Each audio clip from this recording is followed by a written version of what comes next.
Few figures from the world of outlaw bikers have captured the public's imagination quite like George Christie. Once the longest-serving president of the Ventura chapter of the Hells Angels, Christie has walked a fine line between infamy and celebrity. His life has been a journey from a quiet childhood to becoming a symbol of the rebellious, often dangerous world of outlaw motorcycle clubs. Today, we unravel the complex life of a man who not only survived, but thrived in the outlaw world, while later becoming one of its most vocal storytellers. George Gus Christie Jr. was born in 1947 in Ventura, California. He was the only child of Greek immigrants who had anglicized their family names in a bid to assimilate into American life. Christie's paternal grandparents, originally named Crispicos, became Christie, while his maternal grandparents altered their surname from Vlasopoulos to Blasey. Raised in a protective and loving household, Christie grew up in a tightly knit Greek-American community. He described himself as a timid, sensitive child, shielded by parents who were gentle and nurturing. However, Christie's early life was far removed from the image he would later craft for himself. It was during a trip to Los Angeles with his father that he first encountered the outlaw biker culture that would define his future. While the sight of a biker unsettled those around him, Christie was captivated. The way the outlaw moved through the world, indifferent to society's rules and judgments, left a lasting impression on him. I must have been no older than 7 or 10, Christie recalled, but that biker made such a mark on me. Another pivotal moment came during Christie's high school years. Despite his struggles with dyslexia, he excelled academically, scoring highly on an IQ test. However, instead of praise, Christie was met with skepticism and accusations of cheating by his school principal. The insult stung deeply, further alienating Christie from the society he already found difficult to fit into. If this is polite society, no thank you, he thought, cementing his decision to reject the mainstream life. As a teenager, Christie turned to surfing, reveling in the sense of freedom it gave him. At the age of 17, he joined the Marine Corps Reserves shortly after graduating high school. Although he never saw combat during the Vietnam War, Christie remained in the reserves throughout the 1960s. In 1966, he purchased his first motorcycle, a 1957 Harley-Davidson Panhead, for $200. His love for bikes soon led him to 2 outlaw biker gangs, the Question Marks in Ventura and Satan's Slaves in Los Angeles. Christie also rubbed shoulders with motorcycle legends like Kenny Von Dutch Howard, a prominent customizer. Interestingly, Christie was not the typical outlaw biker. He earned a college degree and worked as an electrician for the Department of Defense. While working a conventional job, he married his high school sweetheart Cheryl, a Canadian immigrant from Newmarket, Ontario. The couple had 2 children together, George Christie III and Moira Christie. Despite his stable personal life, the call of the outlaw world proved irresistible. In 1975, Christie took his first major step into the world of the Hells Angels, joining as a prospect, a probationary member. The following year, he became a full-patched member of the club's Los Angeles County Laco chapter. Reflecting on his reasons for joining, Christie said in a 2006 interview with Canadian journalists Julian Schur and William Marsden, "I really wanted to make a statement. It wasn't about criminality, it was about rebelling. It was a commitment." The Hells Angels' philosophy of live and let live resonated with Christie's rebellious nature. Unlike many of his fellow Hells Angels, Christie balanced his club life with family responsibilities. He carried out his duties as an outlaw mostly at night and on weekends, while remaining a father and a husband. "I was accepted for who I was," he said in a 2018 interview. Back then, it was all about brotherhood and motorcycles. Just 6 months after becoming a full member, Christie was elected president of the Laco chapter, replacing John Old Man Noble. But it wasn't long before Christie's world became more dangerous. The Hells Angels were in the midst of a growing rivalry with the Mongols motorcycle club, a feud that would escalate into a full-blown biker war. The first clash occurred on March 11, 1977, at a motorcycle swap meet in Anaheim. 9 Hells Angels, including Christie, found themselves vastly outnumbered by a large group of Mongols. Despite the odds, the Hells Angels held their own, leaving several Mongols seriously injured before escaping from police. This brawl marked the beginning of a violent conflict between the two clubs. The feud worsened when the Mongols began wearing a patch that read California on their biker colors, claiming the state as their territory. The Hells Angels, long regarded as the dominant club in California, took offense. On July 7, 1977, the Angels voted unanimously to declare war on the Mongols. What followed was a bloody series of events, including shootings and bombings that resulted in the deaths of 4 Mongols and an innocent 15-year-old boy.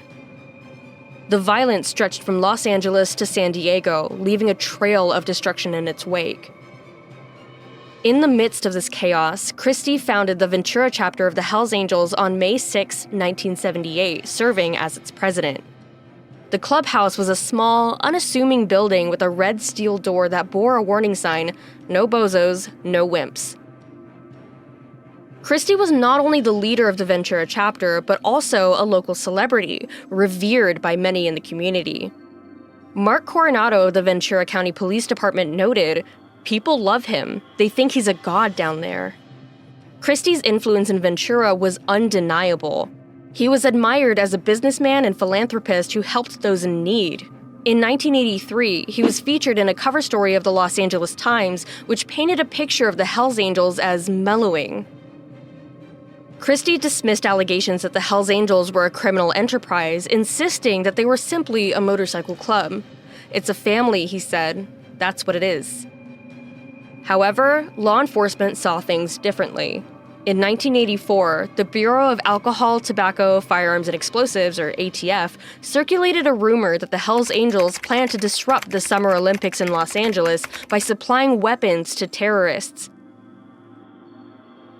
Christie vehemently denied the accusations, calling them ridiculous. He believed the authorities had misunderstood how deeply the Hells Angels were integrated into the Ventura community. Christie and the Ventura chapter responded to the accusations by embracing the Olympics. They raised $3,000 to sponsor Christie as a torchbearer in the Olympic torch relay. On July 20, 1984, Christie carried the torch through Oxnard, cheered on by crowds of Hells Angels, crucifiers, and heathens. The funds were donated to the Special Olympics, furthering Christie's image as a local hero. In a twist of irony, the ATF's attempts to discredit the Hells Angels had only bolstered their reputation. But Christie's life was never free from conflict. In 1986, the FBI launched a sting operation targeting Christie, accusing him of conspiring to murder Thomas Arthur Chaney, a former Hells Angel who had cooperated with the government in a drug investigation. The FBI used Michael Slim Mulhern, a senior Mexican mafia member turned informant, to record conversations with Christie. Mulhern claimed that Christie offered him $500 in a 1973 Pontiac to arrange Chaney's murder. The FBI staged Chaney's murder, sending a note to the Ventura clubhouse reading, "The bodywork has been taken care of." Shortly afterward, Christie visited Mulhern at a Ventura motel and handed over an envelope containing $500 and the car title. But Christie grew suspicious. After stepping outside to think, he returned and asked Mulhern to give the money back. The FBI stormed the room, arresting Christie on charges of conspiracy to commit murder. Christie insisted that the money was to pay off an old debt, not to fund a murder. Despite the damning recordings, his defense attorney Barry Tarlow argued that Christie had been entrapped by the FBI. Tarlow discredited Mulhern, portraying him as a heroin-addicted career criminal willing to lie for personal gain. The jury sided with Christie, acquitting him of all charges. After his acquittal, Christie celebrated with a party at the Ventura clubhouse, attended by members of the jury who had cleared his name. By the 1990s, Christie had become a media star. Small in stature but charismatic, he became the public face of the Hells Angels, especially after international President Sonny Barger lost his voice due to throat cancer. Christie gave interviews, spoke at graduations, and even sold the rights to his life story to a Hollywood studio, though the film was never made. Despite his media presence, Christie continued to face challenges. In 1994, he sponsored his son, George Christie III, as a full-patched member of the Ventura chapter, even though Hells Angels rules stated members had to be at least 21. The younger Christie's recruitment of friends from the local Pure Point Rats gang, a group of young surfers and skateboarders, created tensions within the chapter. Older members of the Hells Angels viewed the new recruits, with their backward baseball caps and punk attitudes, as an embarrassment. Christie's personal life also took a turn. Amid his divorce from Cheryl, Christie began hosting parties at the Ventura clubhouse, where young women and girls from the beach scene became frequent guests. In 1998, he married a 22-year-old university student, Nikki Nicoletto, whom he had met at one of his parties. His midlife crisis and the influx of young members caused fractures within the Ventura chapter, leading to complaints from older members. By the late 1990s, the Ventura chapter had become the focus of a major law enforcement investigation into the sale of methamphetamines and Vicodin. The police raided the Ink House, Christie's tattoo parlor, as well as his home and the home of his ex-wife, Cheryl, who served as the chapter's accountant. During the raids, officers seized over 25,000 Vicodin pills, many of which had been stolen from a U.S. Air Force base. Though Christie denied involvement, the investigation cast a shadow over his leadership. Despite these setbacks, Christie's influence within the Hells Angels remained strong. In 1998, he hosted the Hells Angels World Run in Ventura, a prestigious event attended by hundreds of bikers from around the world.